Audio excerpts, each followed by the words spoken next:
Assalamu alaikum rahmatullahi wa barakatuh. Hope you're doing well. So, again, we see here that Alexander Duncan is not a really serious person.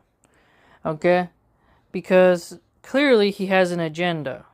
He isn't, as I've made in other videos, he's clearly not focusing on actual problems within Texas. And the myopic view that he has concerning Muslims shows that he's not mature enough to lead, because he recognizes the fact that Islam is growing in the United States, but also within Texas there is a large Muslim population. So instead of serving those Muslims in his district and in the state overall, he has decided to wage war against them. And right now, America is fraying at the seams. It is not doing so well. People are complaining about the cost of healthcare, the burdensome taxes, and countless other issues. They are very nervous about the job market, and a lot of Texas prisons are overfilled with citizen-born gangs. As in, they're not imported from other places, but rather homegrown, and he hasn't mentioned any of that. So when he writes here, we cannot waste any more time, Islam needs to be designated as a terrorist organization. Islam is not a religion.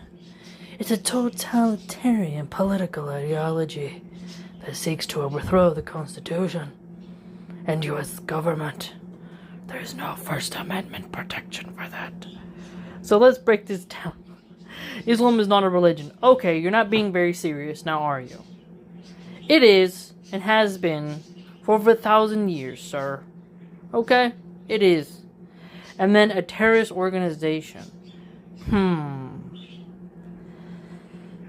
Well, if that was the case, then there wouldn't be very many people left on Earth, because there are so many Muslims in this world. And if they all decided suddenly to wage war everywhere 24/7, then there would be no more world. It would be quite a Mad Max situation, which is not the case and is not what Islam commands.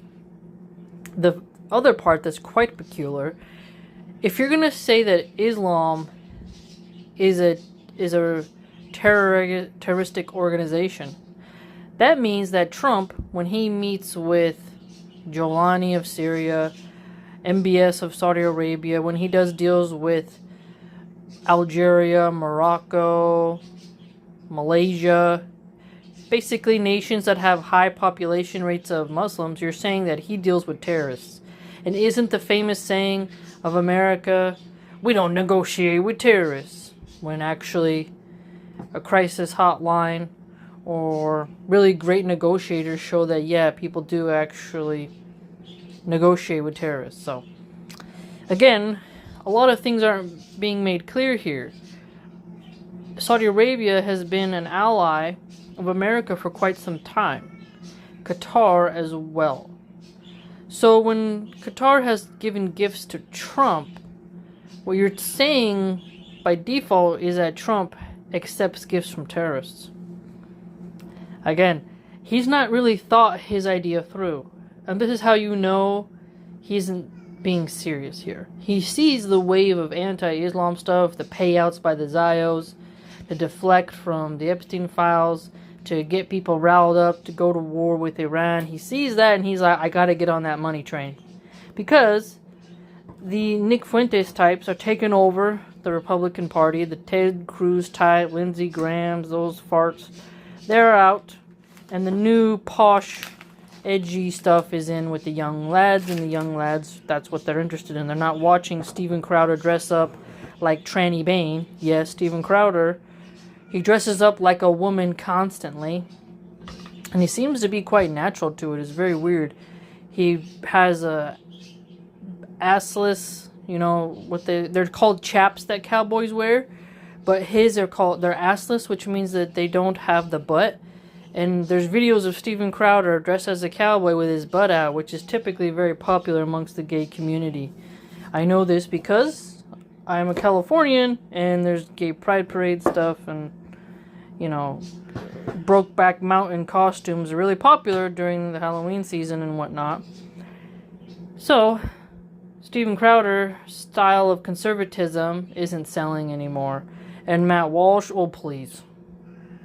He looks like that guy Brawny on the paper towel thing. He's very mainstream milquetoast type of conservative who's really owned by Ben Shapiro. And the younger males are not following that. However, there's this trend of being a white supremacist and hating Muslims and hating blacks. And you gotta pick one lane to go with in order to stay relevant in most conservative circles.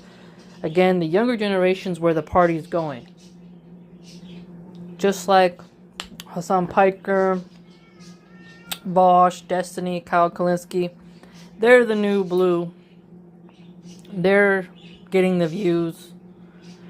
People on MSNBC, Rachel Maddow, Jimmy Kimmel, Chuck Schumer, they're not getting it anymore. Nancy Pelosi, Biden, Harris, not even Obama. Michelle Obama tried to create a podcast, totally flopped. Not successful at all. So, the media landscape is really changing. So Alexander Duncan is trying to stay relevant by cashing in on the anti-Islam stuff. And when America is struggling with their military-based empire, more and more people cannot afford housing. There's more disagreements now between red and blue states than ever before, I'd argue, besides when the Civil War broke off, at least. That we can't have someone in office who wants to make their mission to get Christians and Muslims fighting with each other. It's called the United States. Alright? Under the federal union. One nation under God. Now, under God. That's right? Under God. Look on the money. Under God, it says. You would think that him claiming to be Christian would spend time going after the secular liberal atheists who are just kicking Christians down left and right. They've gotten the Bible removed from the judiciary, executive, and legislative branches. 10 Commandments can't be posted in school. Separation of church and state was part of what the Founding Fathers wanted. He's not saying let's build more Christian schools. Let's do Christian scholarships for students. Oh, hey guys, how about we forgive student loan debts of Christian students? Something like that, right? He could find ways to benefit the Christian community. But instead, what does he want to do? He wants Christians to do what? To get ready to go die in Iran. Why? Because he's programming you to get in this old mindset of 9/11, where Americans went into Iraq and Afghanistan, got nothing for it. And we are too smart for this as a country now. Are Christians gonna serve up their sons like caviar on a cracker to go and perish in the desert for banker wars? Think about that. It's not sustainable. It's not sustainable. So they got to get the Christian cowboy to be like, yeah, let's mount up. Let's go get us some terrorists over there. And when the mother is presented with the folded up flag of her son, she's got to think of it as a religious war to make it worth it. Right? When it's anything but a religious war. See, these influencers, these politicians, they're signaling to the masters at hand, to the political puppeteers, that I will play ball, I will serve to your agenda, I will get American Christians to offer up their sons willingly as cannon fodder, both domestically and abroad. Give me the money for my campaign. You got to understand, Christians should be focusing on getting more diseases cured, getting pollution fixed, okay? Making colleges affordable, keeping libraries up, literacy rates, mathematical rates of, people who don't understand math. There's tons of problems facing America. Us Muslims wearing hijabs, praying 5 times a day, doing Hajj, doing Umrah, paying our charity zakah, doing sadaqah, this is not something that is affecting the average Christian. It's just not. And so when you have an ignoramus like Alexander Duncan just making Christians focus on Islam, you can see that he's not ready or willing or competent enough to do what Texas needs. He's just not. He's just not. And now he sees clever. He sees that the First Amendment argument has been thrown against him, and I've been one of those people making content realizing like, hey man, you're advocating for the overthrow of the First Amendment, which is as un-American as it gets. You need to take off that stupid cowboy hat because you ain't about that life. You're a coastal Californian who moved to Texas, and now you're LARPing as a cattleman. I still, the suit and the cowboy hat, it just doesn't match. It's like a baseball cap with like a golf outfit on. It doesn't work. But he says, well, the First Amendment don't apply to terrorists. Okay? Don't apply. But you can't call all Muslims terrorists and then ignore how the United States has trade deals with Muslim majority countries, and Trump and past presidents have accepted gifts and have been quite amicable with Muslim leaders. See what I'm saying? So Alexander Duncan's realizing that he doesn't know how to do the dance of foreign policy. He doesn't know how to play politics. Okay? You can't just go to a war rampage with every other nation and then be like, no, Muslim countries, we don't need you. And it's like, okay, China is going to become the boss then, because China is way more than willing to do a deal with the Muslim nations. So Alexander Duncan is trying to minimize the economy. So here we see which countries we got some trade deals with. It says here, several Muslim majority nations have trade agreements with the U.S., including those with formal free trade agreements, FTAs like Bahrain, Jordan, Morocco, and Oman, and major trade partners with recent large-scale investment deals such as Saudi Arabia, the United Arab Emirates, UAE, and Qatar. So, you can see here that Morocco also has a free trade agreement with us. Got Saudi Arabia. Also, Kazakhstan has expressed interest in deepening economic cooperation with the U.S., particularly in critical minerals, and has joined the Abraham Accords, which can foster... Okay, I don't know much about the Abraham Accords. I've heard a lot of accords. A lot of people are upset with that. Point is, for people to declare Muslims terrorists, you're declaring all these countries terrorists, and this opens the door for China, and for America to lose. You see, he's really blinded by his desire for money, and he retweets some of the most absurd anti-Islam accounts who don't really do research. They recycle out of context clips, and the more you investigate it, the more you see like, okay, how could somebody just spend all their time reposting old clips and then reframing them as if they're new? And then the Magatardian Christians in particular are so gullible that they don't do any research and they just automatically believe the context that is written by the anti-Muslim accounts. It's strange. So we see here the First Amendment. Congress shall make no law respecting an establishment of religion, or prohibiting the free exercise thereof, or abridging the freedom of speech, or of the press, or the right of the people to peaceably assemble and to petition the government for redress of grievances. Don't forget, you'll see lots of the Magatardian Christian cult members getting super upset when the liberals will do a dance routine as their protest, or they do really funny, hilarious stuff, or they do edgy comedy dressing up as, Kirk or something. They freak out. So one minute they're like, oh, everybody's Antifa. And then next minute, oh, we're so disturbed by how you did a little dance routine. So no matter what. And then they'll make excuses for January 6th, which is strange.